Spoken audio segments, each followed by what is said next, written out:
ناظرین السلام علیکم ورحمۃ اللہ وبرکاتہ۔ آج خلاصہ قرآن مجید کا ہمارا 9واں پارہ ہے۔ سورہ اعراف کا تسلسل چل رہا ہے۔ سورہ اعراف بھی چونکہ مکی صورت ہے تو اس کے اکثر و بیشتر مضامین مکی صورتوں والی ہی ہیں۔ 9ویں پارے کے پہلے رکوع میں اللہ عز و جل نے عذاب الہی کے حوالے سے، چونکہ مکی صورتوں میں پچھلی قوموں کے احوال اور واقعات اور قصص تفصیل سے بیان ہوتے ہیں، تو پچھلی قوموں کے اوپر جو اللہ کے عذاب نازل ہوئے تو ان کے کچھ اصول جنہیں قرآن مجید سنن کہتا ہے، اللہ کی سنتیں، اللہ کے طریقے، اللہ کے ضابطے، وہ اللہ تعالیٰ جا بجا بیان کرتے ہیں تاکہ آئندہ آنے والی قومیں جو ہیں وہ اگر اللہ کے عذاب سے بچنا چاہتی ہیں تو عذاب کے ان اصولوں اور ضابطوں کو مد نظر رکھیں۔ تو اللہ عز و جل یہ فرما رہے ہیں کہ جب بھی ہم کسی بستی میں کوئی نبی یا رسول بھیجتے ہیں اور اس بستی والوں کو ہم پکڑتے ہیں تنگی کے اندر، مصیبت میں، تکلیف میں، اللہ تعالیٰ جب کسی قوم کی طرف نبی اور رسول بھیجتے ہیں تو اللہ تعالیٰ اس قوم کو آزمائش میں مبتلا کرتے ہیں۔ کیوں آزمائش میں مبتلا کرتے ہیں؟ کیونکہ آزمائش میں انسان کا دل نرم ہو جاتا ہے، تو شاید اس آزمائش کی وجہ سے وہ نبی کی دعوت کو اس پہ اوپر غور کرے، اس پہ ایمان لے کے آئے۔ لیکن آزمائش کے اس ٹائم پیریڈ میں بھی لوگوں کے دل نرم نہیں ہوتے، وہ دین کی طرف مائل نہیں ہوتے، تو اللہ تعالیٰ کیا کہتے ہیں، پھر ہم اس آزمائش کو اٹھا لیتے ہیں اور اس آزمائش کی جگہ ہم خوشحالی لے آتے ہیں۔ حتی عفو، پھر وہ خوشحالی اتنی ہو جاتی ہے کہ لوگ حد سے بڑھ جاتے ہیں۔ آج کل جیسے کورونا کی آزمائش آئی ہوئی ہے تو قرآن مجید کی اس آیت کی روشنی میں اگر ہم کورونا کی آزمائش کو سمجھنے کی کوشش کریں تو وہ یہ ہے کہ اللہ تعالیٰ نے آزمائش بھیجی ہے، پوری دنیا پہ بھیجی ہے، اور وہاں ہم دیکھ رہے ہیں زیادہ ہے یہ آزمائش، جیسے امریکہ میں یا یورپین کنٹریز میں جہاں اللہ کی نافرمانی زیادہ ہو رہی ہے،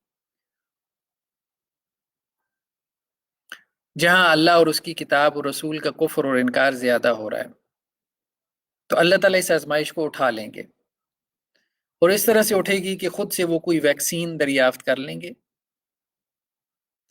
اور پھر کہیں گے کہ جی بس آزمائشیں تو آتی رہتی ہیں۔ تو اللہ تعالیٰ فرماتے ہیں کہ پھر ہم اس آزمائش کو ہم اٹھا لیتے ہیں اور اس کی جگہ ہم کوئی بھلائی لے آتے ہیں، اس قوم کو نوازنا شروع کر دیتے ہیں، یہاں تک کہ وہ خوب حد سے آگے بڑھ جاتی ہے اور وہ کیا کہنے لگتے ہیں، قد مس آباءنا الضراء والسراء، ہمارے باپ دادا پہ بھی ایسی تنگیاں تکالیف آتی رہتی تھیں، اس سے پہلے بھی طاعون کی وبا پھیلی تھی 1 صدی پہلے، کروڑوں لوگوں کو جو ہے وہ موت کی آغوش میں لے گئی، تو یہ تو چلتا رہتا ہے پھر دنیا میں۔ فَأَخَذْنَاهُمْ بَغْتَةً، پھر اللہ تعالیٰ کہتے ہیں پھر ہم اچانک ان کو پکڑتے ہیں، اور جب پھر پکڑتے ہیں تو پھر مہلت نہیں ملتی. وَهُمْ لَا يَشْعُرُونَ، اور اس وقت وہ بالکل بے خبر ہوتے ہیں، مست یہ ہوتے ہیں اپنے حال میں. تو یہ اللہ تعالیٰ کا جو ہے وہ قانون ہے، پکڑ کا جو اللہ تعالیٰ کا قانون ہے، جو ضابطہ ہے کہ اللہ تعالیٰ پہلے پکڑتے ہیں، تھوڑا سا پکڑتے ہیں کہ شاید رجوع کر لے، شاید پلٹ آئے. اس تھوڑی سی پکڑ سے اگر اس کو نصیحت حاصل نہیں ہوتی تو پھر اللہ تعالیٰ اس کو خوب نوازتے ہیں، خوب خوب. اب سرکشی کر لے، اب تجھے ہم ایک ہی مرتبہ پکڑیں گے، اور جب پکڑیں گے نا تو پھر آگے پیچھے تجھے کچھ نظر نہیں آئے گا. تو یہ قوموں پہ عذاب کی اللہ تعالیٰ کی سنت ہے. اس کے بعد اگلے رکوع میں اللہ عز و جل وہی قصص القرآن، پچھلی قوموں کے جو قصے، واقعات، احوال، بہت بڑا قرآن مجید کا موضوع ہے تاکہ لوگ عبرت حاصل کریں، خاص طور پہ قومیں، کیونکہ اللہ تعالیٰ یا اللہ کی کتاب فرد کو بھی دعوت دیتی ہے، پوری قوموں کو بھی دعوت دی جاتی ہے، ان کو بھی مخاطب کیا جاتا ہے. تو قوموں کو جب دعوت دی جاتی ہے تو پچھلی قوموں کے حالات اور واقعات بیان کیے جاتے ہیں. تو کہا جا رہا ہے کہ دیکھو تم سے پہلے بھی قومیں دنیا میں آباد تھیں، زمین کے اوپر چلنے والے آج زمین کے نیچے ہیں، تو کیا تمہیں اس سے ہدایت نہیں ملتی؟ یہ سب کچھ تاریخ پڑھ کے تم سبق نہیں سیکھتے؟ یہ مشرکین مکہ کو کہا جا رہا ہے کہ تم سے پہلے قوم عاد، قوم سمود، قوم لوط اور یہ سب قومیں عرب کے علاقے میں تھیں، اور مشرکین مکہ کو پتہ تھا کہ ان قوموں کے اوپر اللہ کے عذاب آئے ہیں. ان قوموں کے کھنڈرات تک آثار قدیمہ آج بھی موجود ہیں، آج بھی موجود ہیں. مولانا مودودی رحمہ اللہ نے اپنی تفسیر تفہیم القرآن میں مطلب ان مقامات کا جب وزٹ کیا تو ان کی تصاویر بھی اپنی تفسیر کے اندر لگائی ہیں. تو مشرکین مکہ کے دور میں تو وہ ان علاقوں کے پاس سے، ان کھنڈرات کے پاس سے، عذاب الہی کا شکار ہونے والے ان شہروں کے پاس سے گزرتے تھے ان کے قافلے. تو اس لیے قرآن ان کو بار بار توجہ دلاتا ہے کہ یہ سب کچھ پچھلی قوموں کے، یہ شہر، یہ ویرانیاں، زمین پہ چلنے پھرنے والے، زمین کے نیچے، یہ سب دیکھ کے تمہیں ہدایت نہیں ملتی کہ ہم نے ان کو ان کے گناہوں کی وجہ سے زمین بوس کر دیا اور ان کے دلوں پہ مہر لگا دی تھی. تو تمہیں یہ سب دیکھ کے سن کے کوئی سبق نہیں ملتا؟ کیا بات ہے، کیا مسئلہ ہے؟ وہ کہتے ہیں نا، ظاہری بات ہے کہ اللہ تعالیٰ نے جب انسان کا سافٹ ویئر بنایا ہے تو اللہ تعالیٰ نے تو انسان کے سافٹ ویئر میں یہ گنجائش رکھی ہے نا کہ یہ ہدایت حاصل کرے. تو اب اس سافٹ ویئر میں اس نے کیا تبدیلی کر لی ہے اپنے سافٹ ویئر میں؟ جیسے کہتے ہیں کہ اپنی فطرت کو اس نے مسخ کر لیا، کیا وہ اس کی ہدایت کا ذریعہ ہی نہیں بن رہا؟ تو قرآن اس کی طرف توجہ دلا رہا ہے، کیا ہو گیا تمہیں، کیوں نہیں تمہیں ہدایت مل رہی؟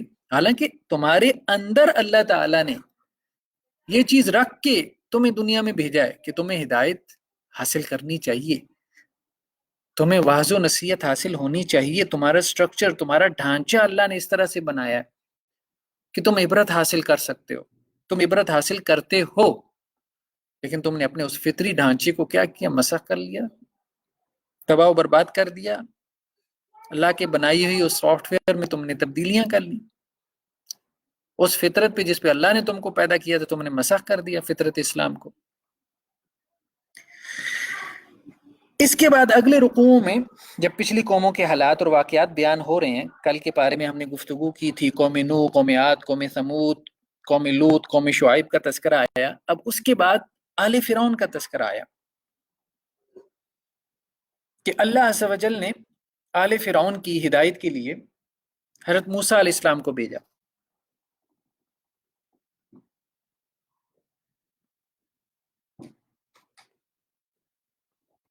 آل فرعون جو ہے وہ مصر میں تھے اور انہوں نے بنی اسرائیل کو غلام بنایا ہوا تھا. اب مصری تہذیب بہت بڑی تہذیب ہے، اہرام مصر، پیرامڈز آج بھی آپ دیکھیں تو انسان حیران رہ جاتا ہے، کیسی بلند و بالا عمارتیں کھڑی کر دیں اس دور میں جب کہ سائنس اتنی نہیں تھی. تو کمال ہے دنیا کے عجوبوں میں سے. تو انہوں نے بنی اسرائیل کو غلام بنایا ہوا تھا،